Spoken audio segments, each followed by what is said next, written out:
To get the windshield washer fluid reservoir out on a 2001 Ford F350 7.3 liter Power Stroke crew cab long bed, you have to pull these 3 bolts out, which one of them is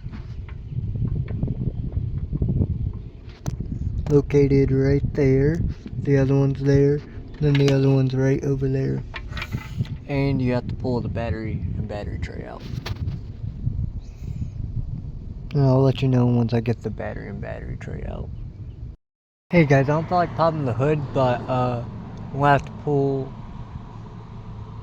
We're going to have to then clean the battery post and the connectors themselves, which will use a brush and then use that little brush thing to put on the battery post, and then use dielectric grease afterwards and a towel to cover up the negative and positive so they don't touch metal and short something out.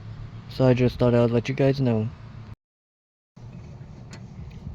Yeah, we got the battery terminals off this bad boy, which was 9/16 wrench to get the nuts off. Dropped one of the nuts, then the battery tray bolts are 1/2 inch, and then the other 2 1/2 inches that are holding in on the side. Yep, get that little connector undone. Wait, you got it? Mm-hmm. Okay. That's the hose we'll have to connect. Yeah. It's got a brand new hose for it. Oh, it does? Oh, and that? Just throw it away? Yep, here's the new one. Then there's the old one. They're exactly the same. So, fun time gonna be getting this one in. Which won't be bad. Well, I'll keep you guys posted. We're gonna head on and plug this bad boy connector back in. No, you got it. Wait, is it on the bottom? Oh, that goes there? Then you just cracked it. No.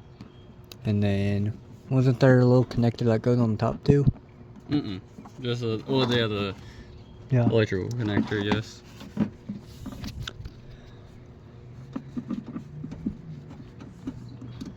Hopefully this doesn't make it too bad getting the battery tray and all that crap back in.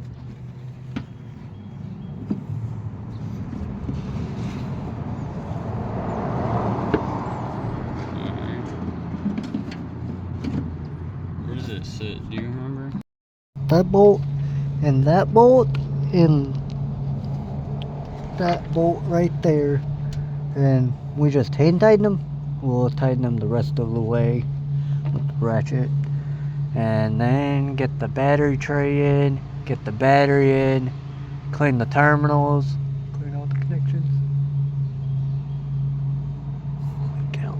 and then we should be good to go, and fill it with windshield washer fluid, and then test it to make sure it all works. Those bolts in. Got the windshield washer fluid reservoir bolts in.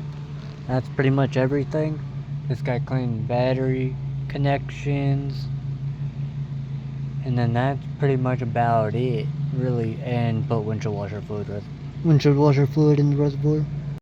Oh yeah, getting those clean.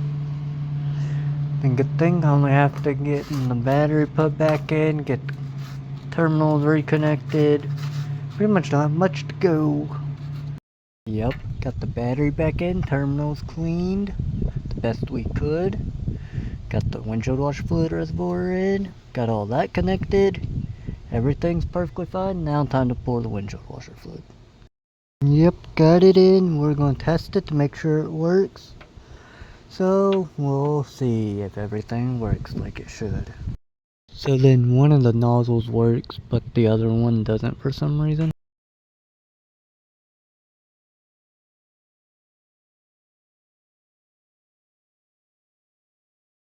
We're not even going to bother putting in the new hose, because putting the new hose is a big pain in the butt because it routes up through the fender and all that crap.